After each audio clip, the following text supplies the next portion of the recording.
Bueno, galera, continuando então a revisão do equilíbrio químico. Se tu não viu o vídeo anterior, recomendo que tu veja o vídeo anterior, que é a introdução do equilíbrio químico. Dando a sequência aqui, nós vamos ter então o deslocamento do equilíbrio químico, tá? Então, a lei de Chatelier, então, quando se aplica uma força em um sistema em equilíbrio, ele tende a se reajustar procurando diminuir os efeitos dessa força, tá? Quais são as perturbações, então, que a gente vai estudar do equilíbrio químico? Concentração, pressão e temperatura, então, vai deslocar o equilíbrio químico para reajustar, então, esses efeitos. Então, em relação à temperatura, tá? A temperatura é um único, então, dos fatores que podem alterar também o Kc, né? O conceito de equilíbrio que a gente viu no vídeo anterior. Então, esse efeito, tu tem que cuidar, se tu for tiver vendo uma questão de verdadeiro ou falso, tu tem que cuidar que a temperatura, se disser, aumentou a temperatura, mudou a constante, certo. Diminuiu a temperatura, mudou o valor da constante, certo também, tá? Regra geral, então, que a gente vai ter um aumento da temperatura, aumenta o Kc para reações endotérmicas, tá? Então, isso vai acontecer nas reações endotérmicas. Em geral, em resumo, então, aumento da temperatura favorece reações endotérmicas, tá? Então, ΔH maior do que zero, ok? Então, situação, vamos ver um exemplo aqui, essa equação aqui, tá? Tem duas formas aqui, então eu deixei as duas formas para a gente observar que é uma reação endotérmica, que absorve calor. O ΔH dessa equação é positivo, endotérmico, tá? Ou a própria simbolização, o símbolo aqui calor, né, escrito calor, antes nos produtos, desculpa, nos reagentes, quer dizer que absorve calor, então ela é uma reação endotérmica. Essa escrita aqui, endotérmico, aqui que eu estou marcando para vocês, exotérmico, não aparece nas questões, então eu só coloquei para explicação, é muito difícil aparecer, facilitando a leitura do sentido das reações. Sempre que for positivo o ΔH, isso vai me explicar o quê? Vai dizer que a reação direta, tá? Em verde aqui, reação direta, ela é endotérmica. E a reação inversa, se tu inverter, essa nossa resposta é isotérmica, galera. Então não adianta tu colocar no teu resumo, no teu estudo lá, que sempre a reação direta é endotérmica. Não, e não foi essa a regra que a gente estudou. A regra é, quando a reação absorve calor, favorece reações então endotérmicas, e isso não é que quer dizer que é o sentido direto. Tu tem que ver qual é o lado que está a reação endotérmica, tá? Nesse exemplo, a reação direta era endotérmica, tá? Então, a única coisa que a gente tem que lembrar é absorver o calor, endotérmica. E aí eu tenho que procurar qual é o sentido. Quem é que me diz qual é o sentido? Se o ΔH for positivo, quer dizer que o sentido direto é o endotérmico. Se o ΔH for negativo, que é o caso do outro exemplo aqui, ó, esse aqui é o ΔH é negativo, tá? Então, a exotérmica vai ser o sentido direto, tá? Porque quando diminui a temperatura, favorece as reações exotérmicas, quando diminui a temperatura, tá? Então, o sentido direto em vermelho que vocês podem ver é o sentido exotérmico. Vou reforçar aqui de novo. Em vermelho, sentido exotérmico, reação direta. Não, o resumo qual é? Quando diminui a temperatura, favorece reações exotérmicas. Nesse caso, a reação direta é negativa, tá? Sinal negativo, reação exotérmica. Então, ela é favorecida quando diminui a temperatura. Nesse caso, a reação inversa é o sentido, então, inverso, que é endotérmico, tá? Então, em resumo aqui, ó, tentar escrever. Quando aumenta a temperatura, vai ser endo. Vamos ver se sai. O mouse aqui é um pouquinho difícil de escrever. Endo. Tá? Se diminuir a temperatura, tá? Vai favorecer o sentido isso. Tá? Então eu vou ter que sempre ver o ΔH. O ΔH sempre vai me dizer o sentido direto, quem é, que é endo ou exo do sentido direto. Outra forma de deslocamento de equilíbrio químico. Concentração. Se aumentar a concentração, favorece então vai ser refeito ao equilíbrio químico para o lado oposto. Então, se aumentar uma concentração de um lado, vai para o lado oposto, então formando a outra substância que então está em menor quantidade para se equilibrar, né? Essa nova quantidade que tu adicionou. Então, sempre vai para o lado oposto. Se tu retirar uma concentração de alguma substância, fica no mesmo lado para compensar, refazer o que foi retirado, Então, se tu quer produzir, por exemplo, estou produzindo gás hidrogênio, foi retirado o gás da reação química, então ele tem que refazer a reação química para se alcançar um novo equilíbrio, ter a quantidade de gás hidrogênio novamente. Então, essa reação fica no mesmo lado. Fica mais fácil de entender se tu pegar um exemplo, se tu estiver fazendo um resumo, coloca um exemplo, e aí fica mais fácil de tu entender essa leitura. Então, eu coloquei aqui 4 situações. Ou 2 de aumentar a concentração, em verde aqui as 2 de aumentar a concentração, e em vermelho 2 de diminuir a concentração. Tá? Cuidado esse detalhe aqui, que a concentração de substâncias sólidas não vai alterar o equilíbrio químico. Então, por isso que não coloquei exemplo aqui do carbono, porque o carbono, o estado físico aqui dele é sólido. Então, se aumentar a concentração do CO2, sempre que aumentar alguém, lado oposto. Então, no lado oposto dessa questão, o equilíbrio se desloca para a esquerda. Tá? Então, olha aqui, galerinha, para vocês não se confundirem, é a leitura do sentido que a gente escreve. A gente escreve da esquerda para a direita. Tá? Então, quando eu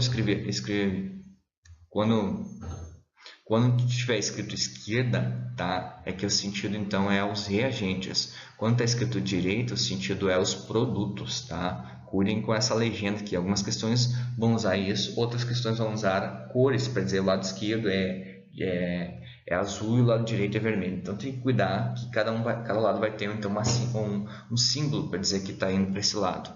Então, se eu aumentar a concentração do CO2, o CO2 está na direita, ele vai compensar indo para o lado oposto. Tá? Sempre que eu aumento a concentração de alguém, lado oposto. A mesma coisa aconteceu aqui em verde quando eu aumento a concentração de O2. O O2 está na esquerda, então para compensar isso ele vai para o lado oposto, é o lado direito, CO2. Na situação de diminuir a concentração, o CO2 está na direita. Se eu diminuir, tem que compensar isso que foi reduzido, então ele fica no mesmo lado, vai produzir mais CO2, então vai para a direita. E se eu diminuir a concentração de O2, para compensar o que foi reduzido de O2, o equilíbrio vai ser deslocado para a esquerda até encontrar esse novo equilíbrio químico. Tá? Terceira e última possibilidade, então, aqui dos casos de fatores que vão alterar ou deslocar o equilíbrio químico é a pressão. Tá? Interfere nas substâncias gasosas, então tu sempre vai cuidar aqui, ó, as unidades, o estado físico, não a unidade, desculpa, os estados físicos das substâncias que tu tem na equação, nesse caso todas são gasosas, então vai interferir diretamente. Se tiver uma gasosa, a pressão ainda pode interferir. Se não tiver nenhum gás, a pressão não vai interferir no equilíbrio químico. Regra geral, aumenta a pressão, vai para o lado de menor volume. Quando diminui a pressão, lado de maior volume. Tá? Quem vão ser esses volumes? Os nossos volumes vão ser a quantidade de mols de moléculas que eu tenho. No lado esquerdo dessa reação química tem 2 mols de SO2 e 1 mol de O2. No lado direito eu tenho 2 mols de SO3, então aqui 2 mols. Então esse lado tem maior volume, maior volume, e o outro lado menor volume. Então eu já sei, quando eu quero favorecer um lado do que o outro do equilíbrio químico, o que eu tenho que fazer. Se eu quero favorecer os produtos aqui, à direita, eu vou fazer o quê? Aumentar a pressão, que vai favorecer esse lado, vai para o lado de maior volume, que é o lado direito. Se eu quero favorecer o equilíbrio químico da esquerda dos reagentes, então o que eu vou fazer? Eu vou diminuir a pressão do sistema, porque vai para o lado de maior volume. Tá? Então esse é o caso de pressão. Aqui só para destacar o que eu tinha falado antes para vocês, quando os volumes dos reagentes e dos produtos forem iguais, a pressão não influencia no deslocamento do equilíbrio químico, galera. Tá? Efeito dos catalisadores no equilíbrio. Catalisador não ajuda no equilíbrio químico, não desloca o equilíbrio químico. Cuida com a ideia dos catalisadores. Ele só aumenta a velocidade química de uma reação, diminuindo a energia de ativação lá do estudo da cinética química. Quando a gente estuda a cinética química, então o pico do gráfico lá, aquele dos reagentes até a energia de ativação, o complexo ativado, essa diferença aqui, ó, do pico do gráfico, é que o catalisador vai interferir nesse pico. Ele vai fazer o quê? Em azul aqui para mostrar para vocês, ele vai diminuir essa resistência então aqui de energia, acelerando então a velocidade dessa reação química, tá? Então, se não entendeu, é bom aqui revisar a parte de cinética química, um vídeo de cinética química para você recordar essa ideia aqui. Os catalisadores apenas aumentam a velocidade nos dois sentidos da reação. Então, tanto direto quanto inverso, tá? Ele aumenta dos dois, não só de um. Consequentemente, o tempo para atingir o equilíbrio será menor e a energia de ativação menor também, tá? Em resumo, é isso. Ok? E é que eu fiz aqui em azul ali no gráfico. Ele diminui então a energia de ativação que está representada em vermelho. Então, galera, o efeito do íon comum no deslocamento do equilíbrio químico. Esse então é um dos fatores que o Enem mais cobra, tá? Para quem está estudando o Enem, então vale a pena um destaque maior em relação a tudo que eu já falei sobre equilíbrio químico, tá? Não que não é mais ou menos importante, mas se tu for ver na prova, então é um dos fatores que mais tem cobrado. Eu tenho aqui a equação principal, tá? A formação que é a dissociação iônica do nitrato de sódio, formando o íon Na, NO3, tá? E ao adicionarmos nitrato de prata, então, essa situação, então o nitrato de prata não tem na equação aqui que eu tenho, é a principal. A dissociação iônica do nitrato de prata, se eu separar, é Ag+, NO3-, tá? Então, o primeiro positivo, o restante negativo. A mesma coisa no nitrato de sódio, o primeiro positivo, o restante negativo. Quando eu dissocio isso, é a dissociação iônica, tá? Dissocia, formando os íons Ag+, NO3-. O que eu tenho em comum? Um íon em comum, aquele que tem em comum nas duas situações, na questão principal, tá? Que é a de cima, em relação à questão que foi adicionado a mais. O íon em comum, em vermelho aqui, então, para destacar para nós, é o NO3. Ele tem as duas reações químicas. Esse íon comum que vai fazer, então, a interação, né? Porque a reação aqui é principal, a de cima tem um íon comum com a que foi adicionada agora, a substância, o nitrato. Esse nitrato que vai fazer deslocamento, porque ele aumenta a concentração de nitrato na equação principal. Então, como vai aumentar a concentração, tem que ir para o lado oposto da uniformitado, né? Então, essa é a regra que a gente viu lá das concentrações, do lado oposto. Então, nesse caso, vai para o lado esquerdo dos reagentes, tá? Isso quando é íon comum, tá? De novo, mais uma situação aqui, ó. A adição de um íon comum desloca o equilíbrio para o lado oposto. Por exemplo, ácido clorídrico. A dissociação do ácido clorídrico forma H+, Cl-, tá? Então, está representado por uma seta única, porque é um ácido forte. Ácido forte se dissocia completamente, tá? Então, ele não forma um equilíbrio químico. Essa é a teoria que a gente estuda. Então, forma H+, Cl-. Qual é o íon comum com a equação que eu tenho aqui do cromato e do dicromato? O íon comum é o H+, tá? Então, vai aumentar a quantidade de H+, vai deslocar para o lado direito, tá? Para os produtos. Nesse caso, vai transformar a cor dessa solução de amarelo, tá? O lado esquerdo é amarelo, e o equilíbrio vai ser deslocado, então vai favorecer os produtos. Então, vai mudar a coloração dessa reação para laranja, tá? Se eu pegar uma substância básica, não vai ser íon comum, porque agora vocês vão ver quando eu faço aqui a dissociação iônica, eu vou ter Na+, OH-. Não tem íon em comum com a equação. O que vai acontecer? Vai ter, então, aqui um íon não comum. O OH-, tá? Vai se ligar com H+. Então, aqui vai ter, então, formar água. Então, o que vai fazer? Vai deslocar esse equilíbrio, né? Vai consumir, desculpa, não vai consumir, vai deslocar, mas o que eu queria dizer para vocês, vai consumir o H+. Então, com a hidroxila, formando água, e como ele está consumindo hidrogênio, o que vai acontecer? Essa reação vai se deslocar no sentido de compensar esse consumo do hidrogênio. Então, como está diminuindo, fica no mesmo lado que reduziu a concentração. Então, o equilíbrio químico está no laranja na situação anterior, vai para a solução amarela, tá?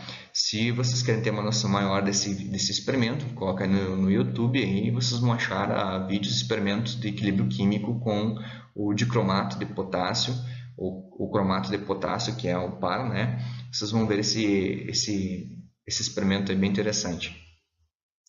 Então, para fechar esse vídeo aqui, galera, vamos ver esse exemplo aqui. Eu tenho uma reação de equilíbrio químico, e aí ele me diz assim, ó, tu tem a reação de formação do óxido de nitrogênio. A entalpia, menos 43,2 kcal. Determina o que ocorre com esse equilíbrio se o que aconteceu é adicionar N2. Quando adiciona N2, quando aumenta a concentração de alguém, lá a ideia que a gente viu, lá desloca para o lado oposto. O lado oposto do NO2, depois da seta, os produtos, vai formar mais NO2.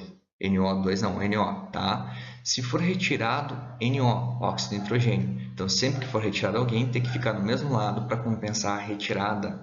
Então vai ficar no lado direito aqui, então, da nossa reação. Lembrando, direito aqui, ó, esquerda aqui, tá? Vocês vão ver falar muito de esquerda a direita.